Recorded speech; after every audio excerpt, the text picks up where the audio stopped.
Ito ang Buhay Kristiyano ngayon. Babasahin natin at pag-aaralan ang ika-6 na kabanata ng Lukas. Basahin natin ang tanong tungkol sa araw ng pamamahinga. Isang araw ng pamamahinga, napadaan sina Jesus sa triguhan. Namitas ng trigo ang mga tagasunod niya at niligis ito sa mga kamay nila. At pagkatapos ay kinain nila ang mga butil. Kaya sinabi ng ilang Pariseo, "Bakit kayo gumagawa ng ipinagbabawal sa araw ng pamamahinga?" Sinagot sila ni Jesus, "Hindi ba ninyo nabasa sa kasulatan ang ginawa ni David nang magutom siya at ang mga kasamahan niya? Pumasok siya sa bahay ng Diyos at kumuha ng tinapay na inihandog sa Diyos at kinain ito. Binigyan din niya ang mga kasamahan niya. Hindi sila nagkasala, kahit na ayon sa kautusan, ang mga pari lang ang may karapatang kumain yon." At sinabi pa ni Jesus sa kanila, "Ako na anak ng tao, ang siyang makapagsasabi kung ano ang nararapat gawin sa araw ng pamamahinga." Ang paggunita ng araw ng pamamahinga ay nagmula sa pagbigay ng 10 utos ni Moises. Ngunit sa paglipas ng panahon, nagtatag ng mga karagdagang utos ang mga Pariseo at mga namumunong pari. Ang mga kautusan na ito ay nagpapatukoy sa mga karaniwang ginagawa ng mga Hudyo noong panahon na yon, katulad ng pagbubuhat, paglalakbay, pagtatanim, pag-aani, pagluluto, pagtatahi, at kung ano-ano pa. Sa pananaw ng mga Pariseo, ang mga ito ay makakatulong sa pagpapabanal ng mga tao. Ngunit ang totoo, ang mga karagdagang utos na ito ay lumayo ng lumayo sa totoong diwa ng araw ng pamamahinga. Naging pampabigat at pampahirap ito sa buhay ng mga karaniwang tao.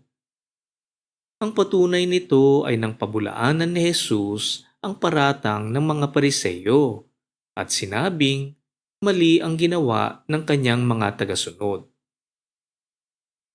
Totoo namang kamangha-mangha ang binitiwang salita ni Jesus dito. Ito ang pinakapayak na pahayag na siya nga ang tagapagligtas, na siya nga ang anak ng Diyos, na siya ang Panginoon ng araw ng pamamahinga. Sa isang Pariseo na narinig ang sinabing ito ni Jesus, malamang ay ituring niyang ito ay isang kalapastanganan sa Diyos Ama, sapagkat di inilahad sa kanila ng Diyos Ama ang totoong katauhan ni Jesus. Galit at pagngingit-ngit ang magiging laman ng puso nila. Basahin natin. Ang lalaking paralisado ang isang kamay. Nang isa pang araw ng pamamahinga, pumasok si Jesus sa sambahan ng mga Hudyo at nangaral. May isang lalaki roon na paralisado ang kanang kamay. Binantayang mabuti ng mga tagapagturo ng kautusan at ng mga Pariseo si Jesus kung magpapagaling siya sa araw ng pamamahinga upang maiparatang sila laban sa kanya. Pero alam ni Jesus ang iniisip nila, kaya sinabi niya sa lalaking paralisado ang kamay, "Tumayo ka at lumapit dito sa harapan." Lumapit nga ang lalaki at tumayo sa harapan.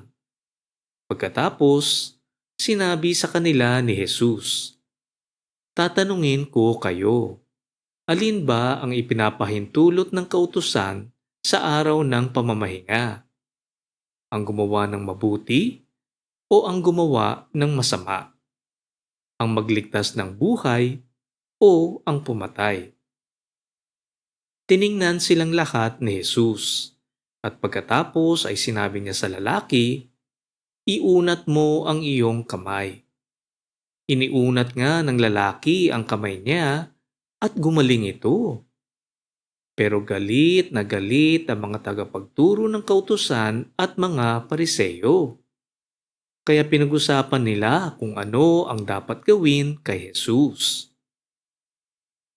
Sa itinanong ni Jesus, pinapakita niya sa mga pariseyo ng totoong diwa ng araw ng pamamahinga, na isinantabi ang araw na ito para gumawa ng mabuti bilang pagsasamba sa Diyos Ama at pagpapakita ng pagmamahal sa ating kapwa. Ipinapakita kasi ni Jesus ang kanilang mga maling pagkakaintindi, maling mga turo, at maling mga kautusan. Inilalahad ni Jesus na hindi nila lubusang naiintindihan ang totoong kalooban ng Diyos. Sa pagpapagaling ng paralisado sa araw ng pamamahinga, lalong nagalit ang mga tagapagturo ng kasulatan at mga pariseyo. Nababawasan kasi ang mataas na pagtingin ng mga tao sa kanila at tinutuligsa ang kanilang kapangyarihan at otoridad. Sa ating buhay Kristiyano ngayon, marami tayong pinag-iisipan kung ang mga bagay-bagay ay tama o mali. Kung makikinig lamang tayo sa sinasabi ng iba, magkakasalungat na pananaw ang makukuha natin at malilito lamang tayo. Sa mga ganitong panahon, tanungin natin ang ating sarili kung ito ba ay para sa kalwalhatian ng Diyos o kaya naman ay pagpapakita ng pagmamahal sa ating kapwa.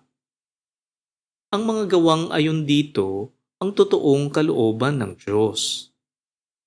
Nawa ay mabigyan tayo ng kaalaman na malaman kung anong gawa ang tama at mali. Basahin natin. Pumili si Jesus ng 12 apostol. Nang panahong yon, pumunta si Jesus sa bundok at magdamag siyang nanalangin doon. Kinaumagahan, tinawag niya ang mga tagasunod niya at pumili siya ng 12 mula sa kanila at tinawag niya silang mga apostol. Ito ay sina Simon na tinawag niyang Pedro, Andres na kapatid nito, Santiago, Juan, Felipe, Bartolome, Mateo Tomas, Santiago na anak ni Alphaeus, Simon na makabayan, Judas na anak ng isa pang Santiago, at si Judas Iscariote na siyang nagtraidor kay Jesus. Mapapansin natin na ang mga taong pinili ni Jesus ay mga karaniwang tao lamang. Alam na natin na mangingisda lamang ang ilan sa kanila tulad ni na Pedro, Andres, Santiago at Juan. At alam nating maniningil ng buwis si Levi na tinatawag ding Mateo.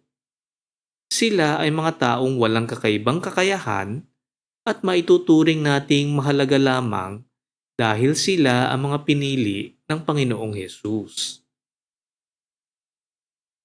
Ituloy natin ang pagbabasa. Nangaral at nagpagaling si Jesus.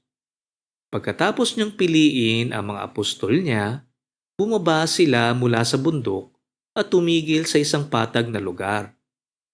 Naroon ang marami pa niyang tagasunod at ang mga taong nanggaling sa Judea, Jerusalem at sa baybayin ng Tyre at Sidon. Pumunta sila roon upang makinig sa kanya at magpagaling sa kanilang mga sakit. Pinagaling din ni Jesus ang lahat ng pinahihirapan ng masasamang espiritu. Sinikap ng lahat ng tao roon na mahipo siya dahil may kapangyarihang nagmumula sa kanya na nakapagpapagaling sa lahat. Basahin natin ang mapalad at ang nakakaawa.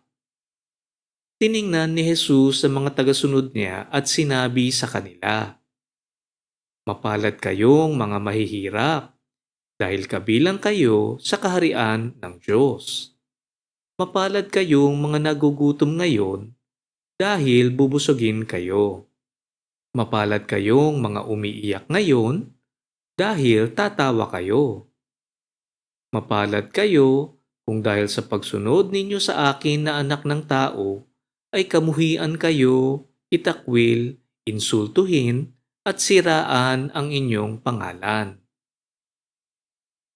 Sa ikalimang kabanata ng Mateo, tinutukoy doon ang tinatawag na inaaming nagkulang sila sa Diyos. Habang dito naman, ang tinutukoy ay mga mahihirap. Para sa atin, tama ang dalawang ipinapahiwatig nito. Ang mahihirap kasi ay tumutukoy sa mga walang yaman sa mundo, habang ang mga mahihirap sa puso naman ay tumutukoy sa mga makasalanan at walang yaman sa mata ng Diyos. Bakit nga ba tinuturo ni Jesus na mapalad ang mga taong mahihirap, nagugutom, umiiyak at inuusig? Mapalad tayo sapagkat dumating na ang ating tagapagligtas. Si Jesus ang kasatuparan ng mga pangako ng Diyos Ama at tutubusin niya ang lahat ng may pananampalataya sa Kanya. Ang mga mahihirap na walang pinanghahawakang kayamanan sa mundo ay mabibiyayaan ng kayamanang kapatawaran at kaligtasan. Ito ay hindi katulad ng kayamanan ng mundo na nabubulok at nawawala. At ang halaga nito ay hindi mapapantayan. Mapapawi ang mga pabigat na dulot ng mundong ito sa pagbibigay ng kapatawaran at kaligtasan at magbibigay daan para makapiling natin ang Diyos Ama sa langit. Ang mga nagugutom at nauuhaw na kailangan ng tao sa mundo para mabuhay ay mabibigyan ng pagkain at inumin ng buhay na walang hanggan. Maaalala natin ang pagtutukso kay Jesus kung saan sinabi niya na hindi lang sa tinapay nabubuhay ang tao, ngunit sa bawat salita na nagmumula sa Diyos. Sa isa pang pangyayari, sinabihan ni Jesus ang babaeng Samaritano na kaya niyang magbigay ng tubig na makakapagpawi ng uhaw magpakailanman. At sinasabi ni Jesus na sa pagsunod at paniniwala ng mga tao sa Kanya bilang tagapagligtas, haharap sila sa pagkamuhi, pagtatakwil, at iba't ibang uri ng pag-uusig. Ngunit kahit ang mga ito ay papalitan ni Jesus ng gantimpalang ating matatanggap sa langit. Basahin natin. Ganoon din ang ginawa ng kanilang mga ninuno sa mga propeta noon. Kaya kung gawin ito sa inyo, magalak kayo at lumukso sa tuwa, dahil malaki ang gantimpala ninyo sa langit. Ngunit nakakaawa kayong mga mayayaman, dahil tinanggap na ninyo ang inyong kaligayahan. Nakakaawa kayong mga busog ngayon, dahil magugutom kayo. Nakakaawa kayong mga tumatawa ngayon, dahil magdadalamhati kayo at iiyak. Nakakaawa kayo kung pinupuri kayo ng lahat ng tao, dahil ganoon din ang ginawa ng kanilang mga ninuno sa mga huwad na propeta. Sa bahaging ito, tinutukoy naman ni Jesus ang mangyayari sa mga taong hindi maniniwala sa Kanya. Nagbibigay ng babala si Jesus sa pagtanggi sa kaligtasang iniaalay niya. At mawawalan sila ng kaligtasan sa kaparusahang ipapataw sa kanila. Walang makakapagpigil sa darating na paghahatol ng Diyos. Tanungin natin ang ating sarili, mga kapatid. Tayo ba ay kabilang sa mga mapapalad o sa mga nakakaawa? Maging tapat tayo sa ating sarili. Lumapit tayo kay Jesus na tagapagligtas. Siya ang ating bukod tanging pag-asa. Basahin natin. Mahalin ang mga kaaway. Ngunit sinasabi ko sa inyo na mga nakikinig sa akin, mahalin ninyo ang inyong mga kaaway. Maging mabuti kayo sa mga galit sa inyo. Pagpalain ninyo ang mga umaalipusta sa inyo. At idalangin ninyo ang mga nagmamalupit sa inyo. Kapag sinampal ka sa isang pisngi, iharap mo rin ang kabila. Kapag may gustong kumuha ng balabal mo, ibigay mo. At kung pati ang damit mo ay kinukuha niya, ibigay mo na rin. Bigyan mo ang sino mang humihingi sa iyo.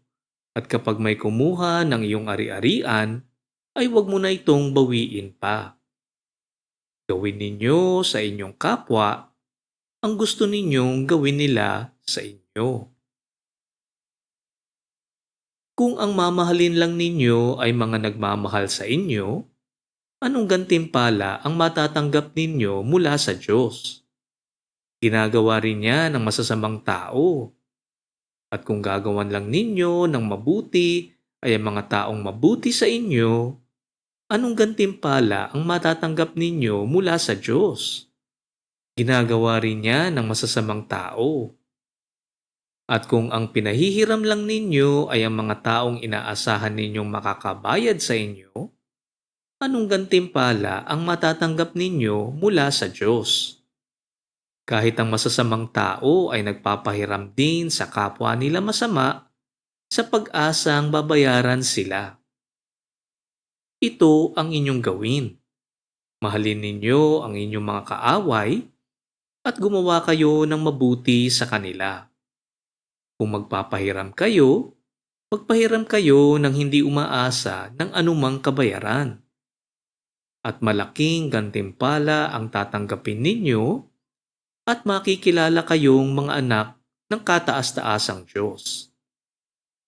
Sapagkat mabuti siya kahit sa mga taong masama at walang utang na loob. Maging maawain kayo tulad ng inyong Ama. Kapatid, tayong lahat ay makasalanan. Hindi tayo namumuhay sa kalooban ng Diyos at kaya naman, maituturing tayong lahat na kaaway ng Diyos Ama. Ngunit tingnan natin ang ating buhay. Hindi ba tayo pinagkalooban ng buhay? Hindi ba tayo binigyan ng makakain sa araw-araw? Hindi ba tayo biniyayaan ng magandang kalusugan? Hindi ba tayo binigyan ng iba't ibang kakayahan? Tingnan naman natin ang mundo na ibinigay sa atin. Tingnan natin ang araw na nagbibigay ng liwanag. Tingnan natin ang karagatang nagbibigay ng biyaya. Tingnan natin ang lupain kung saan tayo nagtatanim. Kapatid, may mata tayo para makakita. May tenga tayo para makarinig. May pag-iisip tayo para makaunawa. Mabibilang ba natin ang lahat ng biyayang natatanggap natin bilang isang kaaway ng Diyos? Tanungin natin ang ating sarili. Bakit pinagpapaliban ng Diyos ang kanyang paghahatol sa mga katulad nating kaaway? Bakit binibigyan ng Diyos ng napakaraming biyaya ang mga katulad nating kaaway? Bakit pinakikinggan ng Diyos ang mga panalangin ng mga katulad nating kaaway? At eto pa, bakit mag-aalay ang Diyos Ama ng kanyang bugtong na anak sa mga katulad nating kaaway? Bakit iaalay ng tagapagligtas ang kanyang buhay para sa ating mga kaaway? Ito ang nagpapakita ng dakilang pagmamahal ng Diyos Ama sa kanyang mga kaaway. Ito ang tinuturo ni Jesus sa atin.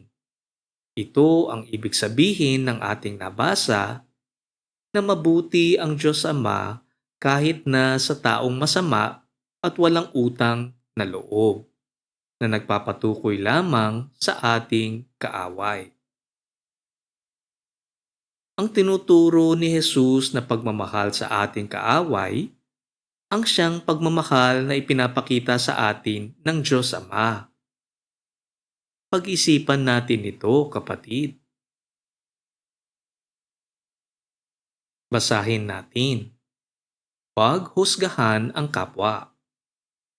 Huwag ninyong husgahan ang iba, upang hindi rin kayo husgahan ng Diyos.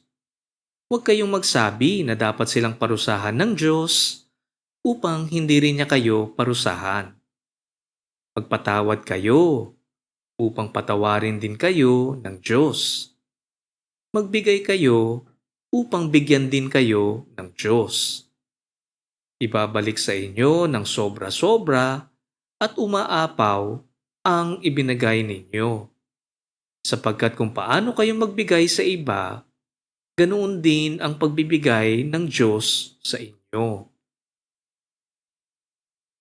Ituloy natin ang pagbabasa. Pagkatapos, sinabi ni Jesus sa kanila ang talinghagang ito. Hindi maaaring maging taga-akay ng bulag ang kapwa bulag, dahil pareho silang mahuhulog sa hukay kapag ginawa yon. Walang mag-aaral na mas higit sa kanyang guro. Ngunit kapag lubusan ng naturuan, magiging katulad siya ng kanyang guro. Bakit mo pinupuna ang munting puwing sa mata ng kapwa mo, pero hindi mo naman pinapansin ang malatrosong puwing sa mata mo? Paano mo masasabi sa kanya, kapatid, hayaan mong alisin ko ang puwing sa mata mo, gayong hindi mo nakikita ang malatrosong puwing sa mata mo? Mapagkunwari, alisin mo muna ang malatrosong puwing sa mata mo nang sa ganoon ay makakita kang mabuti para maalis mo ang puwing sa mata ng kapwa mo.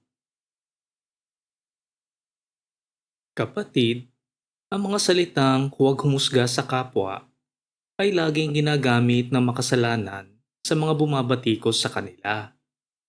Ngunit, mali nga bang humusga sa ating kapwa? Ang salitang husga ay may dalawang kahulugan. Ang una ay ang pagbibigay ng huling paghahatol, katulad ng isang hukom na nagbibigay ng sentensya, ang paglalatag ng kaparusahan. Ang ikalawa naman ay ang pangingilatis o pagsusuri o pag-aaral. Kung ano nga ba talaga ang isang bagay. Sa aking palagay, ang paghuhusga sa turo ni Jesus ay tumutukoy sa pagbibigay ng huling paghahatol, ang paglalatag ng kaparusahan. Bilang mga tao, wala sa atin ang huling paghahatol at pagbibigay ng huling sentensya. Tandaan natin na si Jesus lamang ang binigyan ng kapangyarihan na maging huling hatol. Siya ang magtatakda ng huling sentensya at kaparusahan. Mahalaga para sa atin na matutong humusga. Na ang tinutukoy ko dito ay yung pagkikilatis at pagsusuri. Paano natin malalaman kung ano ang tama sa mali kung hindi tayo marunong mangilatis? Kung di natin alam ang tama sa mali, paano natin matuturuan ang mga nagkakasala? Paano natin mapapabulaanan ang mga maling turo? Paano natin maiiwasan ang masasamang tao, gawa at paniniwala? Ang tinuturo ni Jesus sa ating nabasa ay tingnan muna natin ang ating sarili bago tayo humusga. Paano nga naman tayo makakapagturo ng mga bagay na tayo mismo ay hindi pa nakakaunawa o kaya nakakasunod? Paano tayo papaniwalaan kung nakikita ng ating tinuturuan na ginagawa rin natin ang binabatikos natin sa kanila? Sa ating buhay Kristiyano ngayon, marami sa atin ay napakadaling mambatikos. Kadalasan nga, kahit nasa tama naman ang pambabatikos sa mali, ikinasasama pa rin ito ng ating kapwa. Ano pa kaya kung ang nambabatikos ay pareho lang ang pagkakasala? May mga nambabatikos din para lang maibaba ang ibang tao at hindi para tulungan ang mga nagkakamali. May mga nambabatikos para sa sariling kapakanan o di kaya naman ay para maging banal sa mata ng ibang tao. Napakadaling magkamali at magkasala. Mag-ingat tayo kapatid sa nilalaman ng ating puso. Ang ganitong uri ng pambabatikos ay napakadaling maging isang kasalanan kung hindi natin ito gagawin ayon sa kalooban ng Diyos. Ang huling paghuhusga ay itinuro ni Pablo sa 12 kabanata ng Roma, na hango naman sa aklat ng Deuteronomio. Basahin natin. Huwag ninyong gantihan ng masama ang mga gumagawa sa inyo ng masama. Gawin ninyo ang mabuti sa paningin ng lahat. Hanggat maaari, mamuhay kayo ng mapayapa sa lahat ng tao. Mga minamahal, huwag kayong maghihiganti. Ipaubaya ninyo yan sa Diyos. Sapagkat sinabi ng Panginoon sa kasulatan, "Ako ang maghihiganti. Ako ang magpaparusa." Kaya, kung nagugutom ang inyong kaaway, pakainin mo. Kung siya'y nauuhaw, painumin mo. Dahil kapag ginawa mo ang mga ito, mapapahiya siya sa kanyang sarili. Huwag kayong papatalo sa masama, kundi talunin ninyo ang masama sa pamamagitan ng paggawa ng mabuti. Isa lang ang hukom. Isa lang ang maghihiganti. Isa lang ang magpaparusa. Huwag nating husgahan ang ating kapwa na nagpapatukoy sa pagbibigay ng huling kaparusahan. Ngunit ipaubaya natin ito sa Panginoong Hesus. Ang paalaala ukol sa ating ganti sa ating mga kaaway ay inilalarawan din ni Pablo. Gantihan natin ng kabutihan ang kasamaang ating natatanggap. Ito ang kalooban ng Diyos na siyang ipinapakita niya para sa ating mga kaaway niya. Pag-isipan natin ito. Basahin natin. Nakikilala ang puno sa bunga nito. Ang mabuting puno ay hindi namumunga ng masama, at ang masamang puno ay hindi namumunga ng mabuti. Ang bawat puno ay nakikilala sa bunga nito. Ang matitinik na halaman ay hindi namumunga ng igos o ubas. Ganoon din naman ang tao. Ang mabuting tao ay nagsasalita ng mabuti dahil puno ng kabutihan ang puso niya. Ngunit ang masamang tao ay nagsasalita ng masama dahil puno ng kasamaan ang puso niya. Sapagkat kung ano ang nasa puso ng isang tao, yun din ang lumalabas sa kanyang bibig.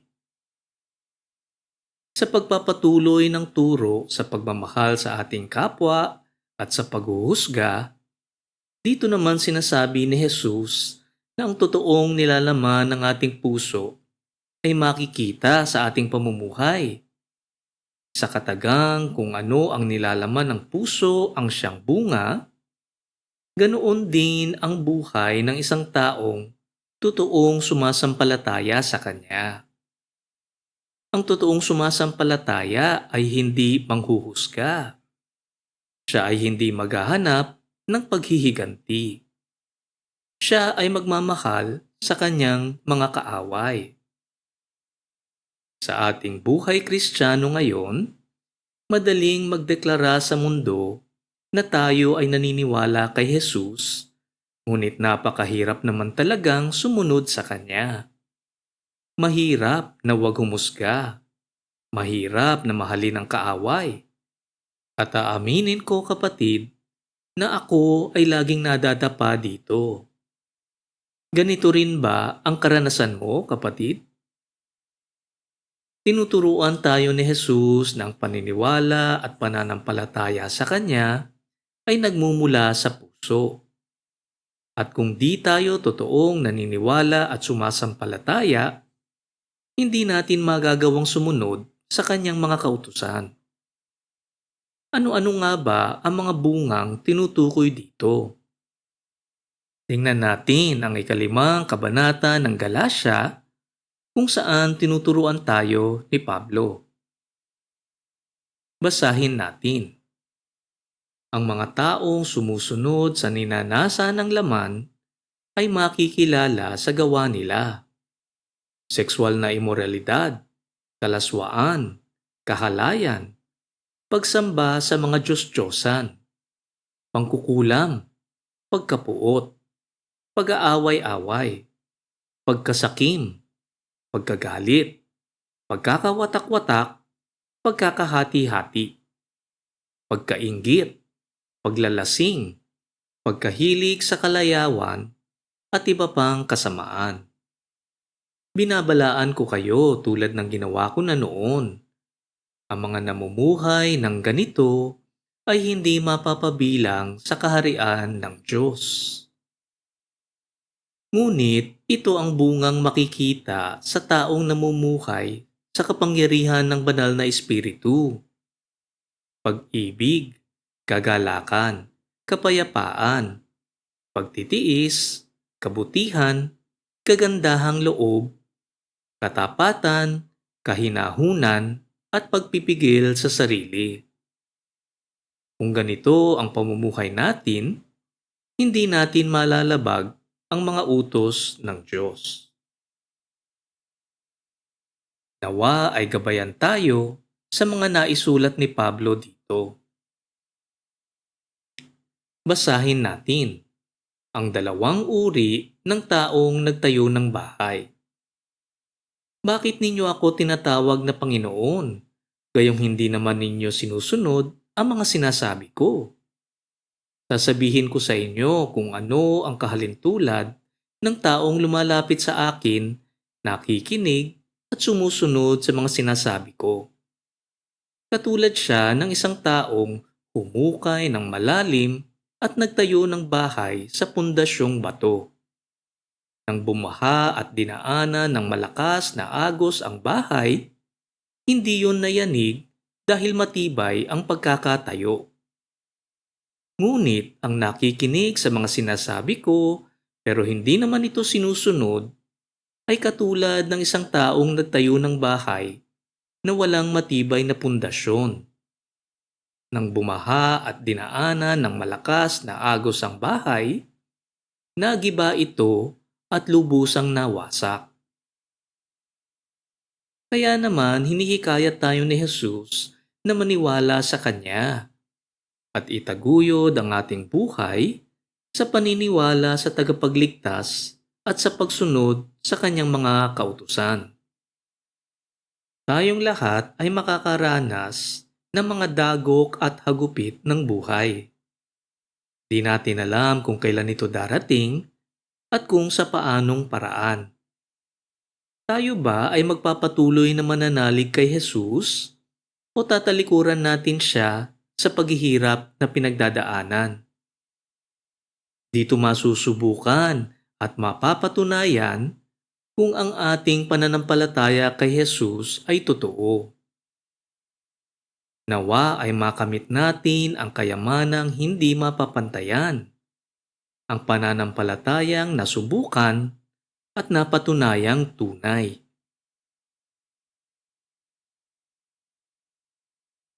Manalangin tayo. Diyos Ama, buksan ninyo ang aming puso at isipan at tulungan niyo kaming maintindihan at isabuhay ang aming napag-aralan ngayon. Nananalangin kami sa ngalan ni Jesus. Amen. Dito nagtatapos ang ating pag-aaral Sa ika-6 na kabanata ng Lukas, ugaliin natin ang pagbabasa ng salita ng Diyos. Nandito ang mga salitang nagbibigay ng buhay na walang hanggan. Ito ang buhay Kristiyano ngayon.